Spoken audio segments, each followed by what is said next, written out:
bwatyo bwayogera Mukama. Betegera gwe twakkiriza n'abatannaba kumukkiriza bantu zisanze ensi n'emirimu gye bakoleramu. Tuli mu mbeera nga twetaaga okusasirwa kwa Mukama. Zisanze abaka era nga tetumanyi ki kijja. Zisanze bizinensi. Katonda taliko kyalikola wabula ng'alabudde abaddu be bannabbi be ekyama.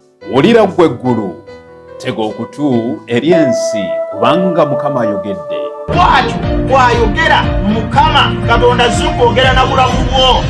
I welcome you into this series of Thus Says the Lord, and we are here at this moment of the hour to say that we share the word of God. I am yours, Wajaya Samson, Home Health Education Service Manager. And Home Health Education Service is an institution that brings to us beautiful literature that we will be sharing in these messages, creating hope in our lives and preparing us for eternity. Banirizaako nnyo mikwano gyange abaagalwa, twagala okwebaza Katonda tuwadde omukisa tetuba nga tukyasomoka ogw'obulamu. Okubanga leero kyasomoka ogw'obulamu n'akaseera kano, ogwo mukisa Katonda gwatuwadde. Bameka abo abandibadde nga baagala, naye mwana wattu biganye era bagenda kuziikibwa essaawa yonna. Abamu ku bo bagenda baziikiddwa ejjo, abamu baziikiddwa n'essaawa nga 2-3 ezikubiddwa emabega.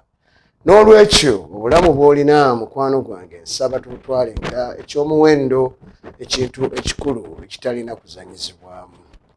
Amannya n'eddoboozi, ndi omuweerezaawo Wajaya Samson, era njagala kwebaza nnyo mukyala wange omwagalwa Barbara Wajaya, era nkutumiddeko nnyo omwagalwa wange, era weebale kunteekateeka olwa puroguramu eno n'obuweereza. Mikwano gyange nze nkulira ekitongole ekiyitibwa Home Health Education Services. Home Health Education Services.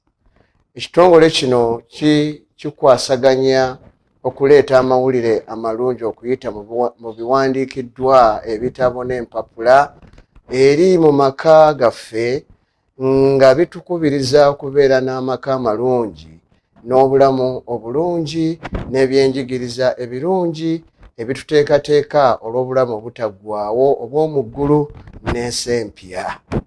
Kale n'olwekyo nkwaniriza mu puroguramu eno era ntwala omukisa guno okukoowoola nti tugenda kubanga tutambula mu by'okuyiga bino eby'enjawulo, naddala ebyokuyiga ebituumiddwa nti no matter what happens, life is still beautiful. Tinewankubadde kyonna kikolebwa oba kibeerawo, obulamu bukyali bulungi. Obulamu bukyali bulungi. Katusabe. Ayi Kabaka w'abakabaka, Katonda tuula mutaliggwaawo, erinnya lyo ligulumizibwe litendezebwe ennaku zonna. Mukama mu kaseera kano osiimye okwogera gye tuli, soosootola ekigambo kyo Mukama kitukole bulungi okukitegeera n'okufuna okumanya n'okufuna amagezi, ate tukitambuliremu okusiima kuwe kuli mu Kristo Yesu tukusabye. Amiina. Mukwano gwange omwagalwa, the mystery of human existence lies not in just staying alive, too in finding something to live for. Obulamu buno oba ekyewuunyisa ku kubeerawo kw'omuntu tekuli kubeerawo bubeezi nga tuli balamu, naye kwe kuzuula ekintu kye tusobola okubeererako, kwe kuzuula ekintu ky'osobola okubeererako. Dostoevsky yayogera ebigambo ebyo omusajja Omufalansa. Wherever we go, we find dissatisfied people who are ever overwhelmed by their problems, challenged and trials and suffering, and people are sick because of disillusion and disappointment. Buli we tugenda wonna tusangawo abantu bano si bamativu olw'engeri obulamu gye buli okubatwalamu, era bantu bajjudde mukwano gwange omwagalwa ebizibu, okusoomoozebwa awamu n'okubonaabona. Abantu balwadde, era abantu balwadde nnyo ddala, era nga bantu bali mu mbeera ya kuteebereza ebintu tebiri kutambula bulungi. Bantu bangi bali disappointed, balina bye basuubira ebirala bye bijja. Abadde asuubira omwezi guno okubanga oba omwezi ogujja okubanga akubibwa embaga omwana omuwala oyo n'omulenzi okubanga yeefunira mwana munne okumufumbira emmere okumwagala, naye n'amuwaka nooti nti munnaye sikyayagala, timunnange biganye tukite. Disappointments nyingi. Abadde asuubira okubanga afuna omulimu ogwo nga guliko ebintu bingi, atudde alese empapula ze, awandise application naye agitaddewo, naye ne interview n'azigendamu. Naye mukwano gwange omwagalwa, ate ogenda okufuna amawulire nti omulimu tagufunye. Kwegamba bintu bingi. Abadde asuubira okuzaala, olubuto alusitudde okumala omwezi gumu, ogwokubiri, ogwokusatu, ogwokuna, ne lutuuka mu mwezi ogw'omukaaga n'ogw'omusanvu, atuuka okuzaala, azaala omwana omufu. Disappointment.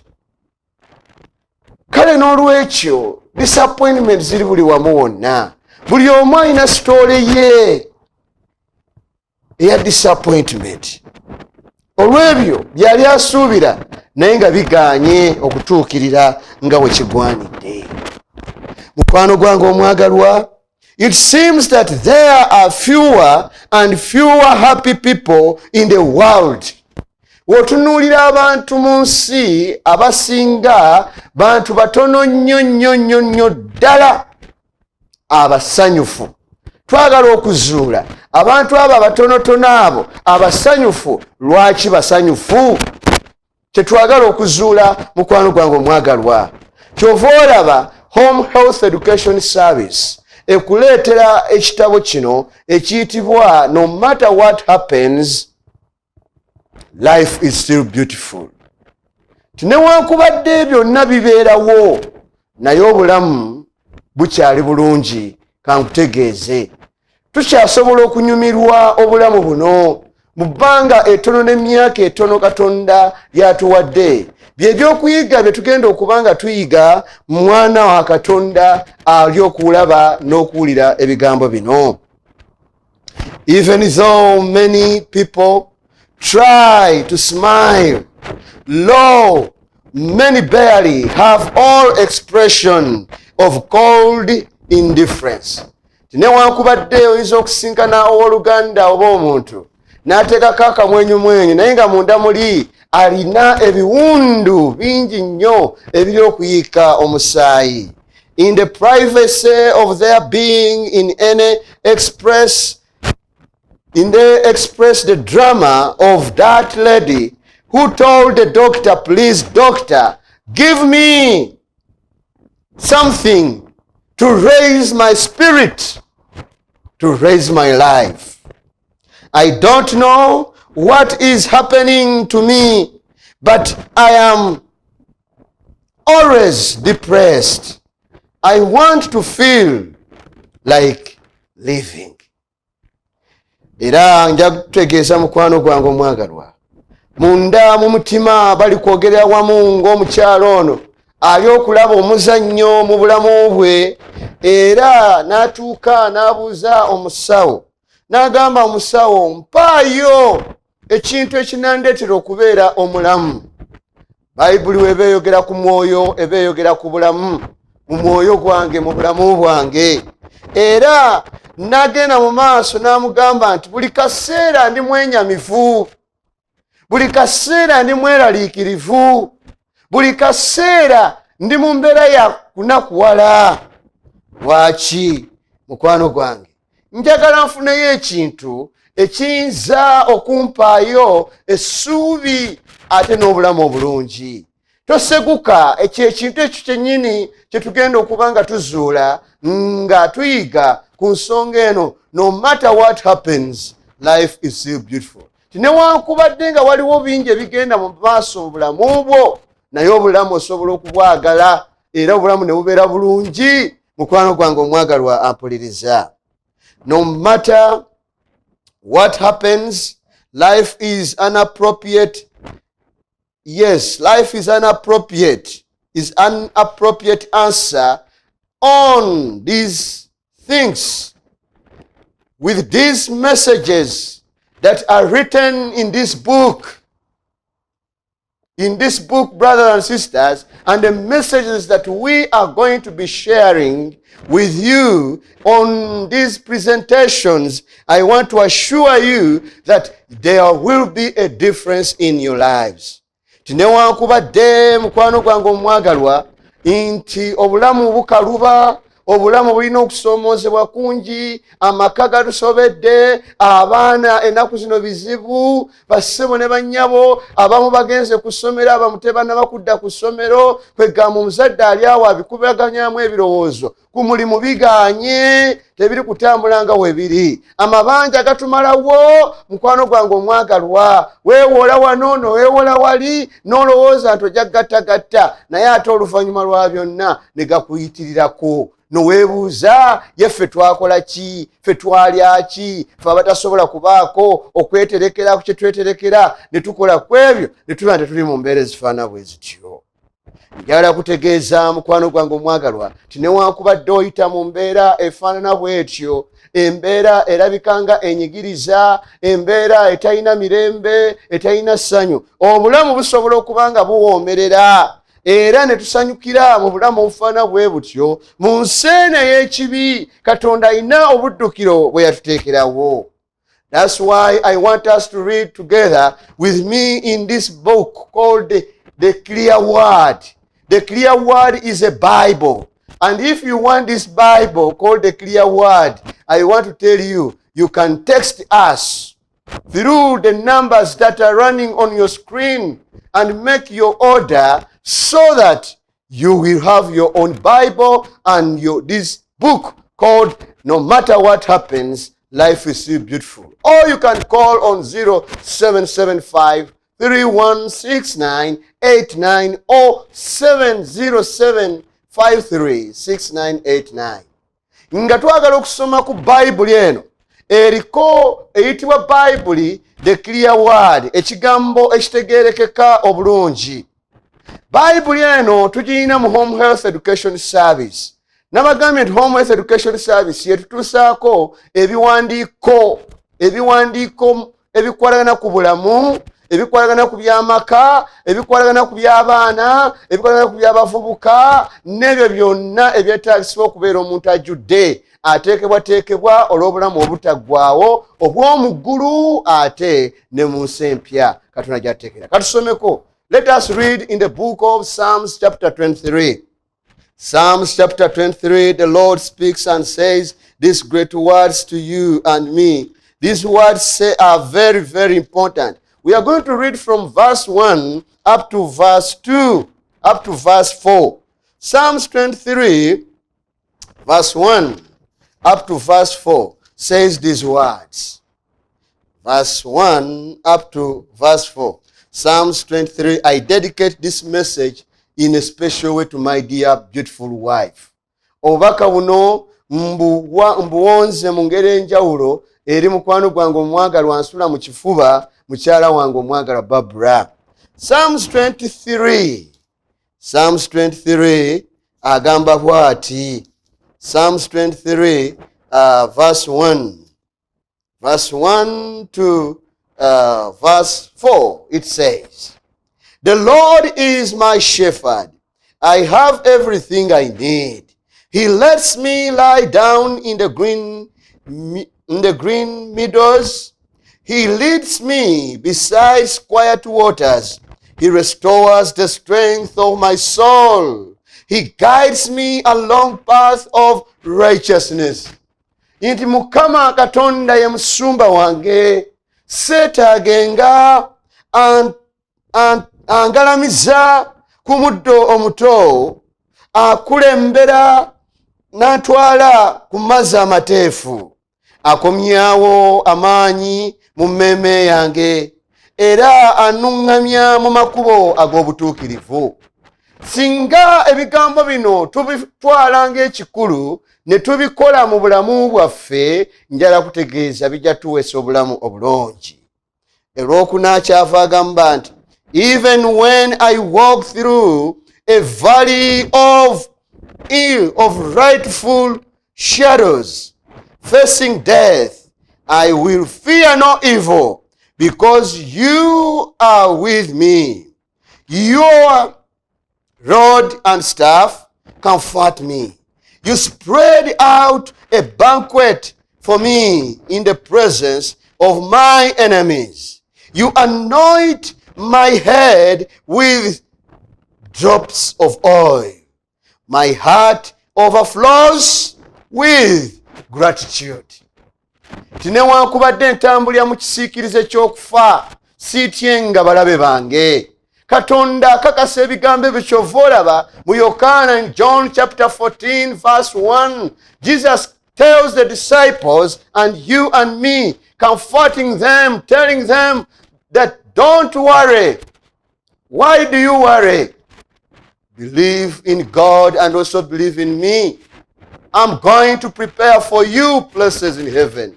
And from there I will come and take you. If it was not that, I wouldn't have told you. But now I've told you, that is that. So what you have to do in these moments of trials, of challenges, in the moments where you feel you are at crossroads, you don't know what to do. You have been dating those many boys and all of them are proposing to you for marriage, for a wedding. You don't know the right one to choose.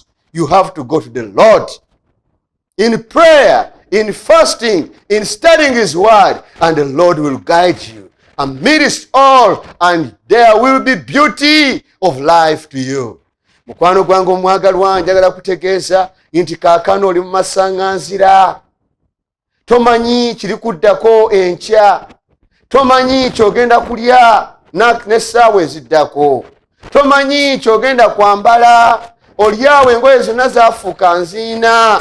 Era mukwano gwange omwagalwa, njagala kukozesa omukisa guno, bw'obanga waliyo omuntu yenna ali eyo ng'alina engoye bassebo ne bannyabo ezissuuka ku ezo ze yeetaaga, engatto n'ebirala, bassebo ne bannyabo, kuba ku nnamba zaffe ezo eziri ku screen otubuulire.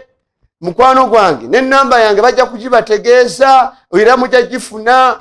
Mutukubireko kubanga tuli kunoonya ebintu ebyo, n'emifaliso egyo gy'otakozesa, ne beddings ezo z'otakozesa, n'ebirala bingi by'otakozesa. Tuli kubyetaaga, tubitwalire abantu ababyetaaga. Bwe tobyetaaga naye waliwo ababyetaaga, ng'ate kitakuleetera essuubi mu bulamu bwabwe okubanga, mukwano gwange omwagalwa, lizimbibwa. Era n'abo abaana abatudde ewaka ng'abazadde bibasobedde, tebalina nsimbi. Ekiro we nabadde nga ngenda kwebaka, nafunye essimu okuva mukwano gwange omu ekamuli ayitibwa Dikisooka. Mukwano gwange Dikisooka nkutumidde nnyo, naŋŋamba musumba nsabiraako, abaana baabano batudde ewaka, siina bakubazaayo ku ssomero. Owa senior 4 yagenze yekka, waliwo owa senior 2, waliwo n'abalaba mu primary. N'ebinsobedde sinasasula yadde n'ekikumi. Musumba noonyezaayo omulimu. Abalina emirimu bassebo ne bannyabo nga tusobola okuemployinga abaanaffe abalala ne batuyambako nga baasikaali, ne batuyambako nga abakuumi ku faamu zaffe, ne batuyambako nga abatuweereza nga tunaabawaayo akasente akategeerekeka. Mukwano gwange omwagala okuva ku mitwalo 25 ogenda waggulu, oli wa ddembe, nkubira ku ssimu tusobole okuyamba bannaffe. Era nammwe abalina abaana abatudde, naddala abaana bamulekwa bataata ne bamaama baawummula bali mu mikono gyo. Nkubiraako ku ssimu tusobole okuyiiya engeri y'abaana abo gye banaagenda ku ssomero. Yesuubi Katonda lyatula newankubadde embeera ekaluba, nti newankubadde obulamu tebuli kutambula bulungi. Wano Mukama alitugamba nti newankubadde oli kutambulira mu kisiikirize ky'okufa, ky'olumbe lw'okufa, njagala kutegeeza mukwano gwange omwagalwa nti Katonda afaayo. Agambye tajja kuleka, agambye ajja kubeera wamu naawe, agambye nti agenda kukola ng'akolera mu ggwe. Okuyita mu mbeera eyo gy'oyitamu njagala kutegeeza era akole ebyekisa, ensi etegeere nti waliwo Katonda. Olunyi luno olwokuna mu Zabbuli 23 olunyi olwokuna lunkola bulungi nnyo. Kyava agamba ebigambo bino nti newankubadde entambulira mu kisiikirize ky'okufa n'okutya, oba bassebo ne bannyabo okutya kundi mu maaso, kambabuulire ffenna tutambulira mu kisiikirize ky'okufa, kubanga tetumanyi kigenda kubeerawo enkya. Lumu zaalina kuza mwezi nga 2 omwaka guno nga gwakatandika. Nali nva waka, enkuba yatonyatonyamuku olwo. Nalina program ku TV endala etali eno eyitibwa Hope Channel. Nga nina kukola program ezaamu abantu essuubi. Era wenna ngamaliza program eyo ngende okulambula omulwadde mukyala mukwano gwange gwaffe omwagalwa e Maganjo. Njagala kutegeeza mukwano gwange omwagalwa timba ntambula nzijayo piki yange nvuge mpola mpola ngende nkola obuweereza. Setaani n'agamba nti ssebo tojja kutuuka, tambula nvuga mpola mpola ndi mu kilometers zangawo speed 4. Bassebo ne bannyabo sidduka nnyo ennaku zino speed bannaye batugamba speed kendeezaako, abaana ba frigo baluyimba kendeezaako speed controle, kubanga abantu abasinga bali kufa lwa speed. Bassebo ne bannyabo bantuuka awo e Lugogo ku bitaala. Bitaala bitutadde ng'emmoloka efubutuka okuva ku 5th Street loole ng'ejjanga eyitawo kata njikoone nasiba lumu nengwa wansi piki nengwira side eno eya left eya right, piki nemala nebuuka negwa negwira side ya right ya left nenoneka mu maaso gonna. Olwayimukawo dakiika 5 nendaba essimu, nali nyambadde jacket, essimu ng'efubutuse mu jacket egudde side eyo ku luguudo. Okwewala essimu eyo kubanga erinnyibwa n'emmoloka endala oba piki, nadduka nayimuka mu bulumi obungi nentambula nengenda nenfuna essimu. Nalina n'ebisumuluzo mu nsawo ebisumuluzo by'ewaka, naye gye byagwa saabitegeera. Katonda yantaasa nti yaŋŋamba okwambala element kuba nagwa ku kiseminti awo nga ku poliisi e Lugogo. Kambategeeze mukwano gwange omwagalwa kyekyo nti Setaani amaliridde okulaba ng'akumalawo, naye Katonda akuteekerawo emmeeza wakati w'abalabe bo. N'olwekyo mukwano gwange omwagalwa ebigambo bino bikole bulungi era nga tuwumbawumba. Era katusome Zabbuli 23 olunyiriri olw'okutaano n'olw'omukaaga tumalirize ekyokuyiga kyaffe. We have now finalizing our message, and this is the introductory part of it. We are going to be having this series on 3ABN television, Uganda, and you'll be enjoying this. It says that you spread out a banquet for me in the presence of my enemies. You anoint my head with drops of oil. My heart overflows with gratitude. Your goodness and mercy will be with me every day of my life, and I will live with the Lord in the house in his house forever. It is always good to anticipate and have this hope with God to live in his house forever, where there will be no suffering, where there will be no pains, there will be no challenges, there will be no all that you are going through.